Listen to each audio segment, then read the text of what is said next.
La consommation de la boisson lors des cérémonies spirituelles, cette pratique qui continue à être contestée par certains croyants, n'est cependant interdite par les Saintes Écritures. Les disciples avaient coutume de prendre de l'alcool. Il n'est pas écrit la coupe de bénédiction que nous avions bénie, ou que nous bénîmes, ou que nous bénirons. Mais la coupe de bénédiction que nous bénissons. En d'autres termes, la coupe de bénédiction que nous avons l'habitude de bénir. Quand vous lisez par exemple dans Ésaïe 62, il est écrit quoi?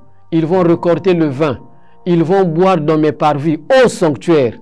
C'est écrit là dans la Bible. Ce n'est pas la bière qui a cette vertu.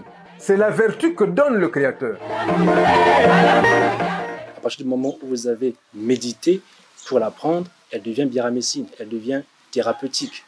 La médecine ne règle pas tout. Qu'est-ce qui peut arriver après si la médecine ne peut plus? Jésus le Christ lui-même était taxé de buveur.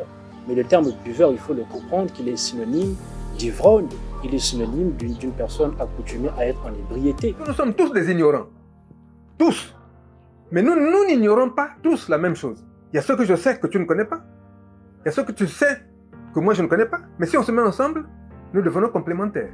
Le peuple du monde, sachez-le, qu'à Luzolo, l'ivrognerie est strictement interdite parce que nous nous en tenons à cette même parole de l'Écriture, Éphésiens 5 au verset 18 qui dit « Ne vous enivrez pas de vin parce que c'est de la débauche ».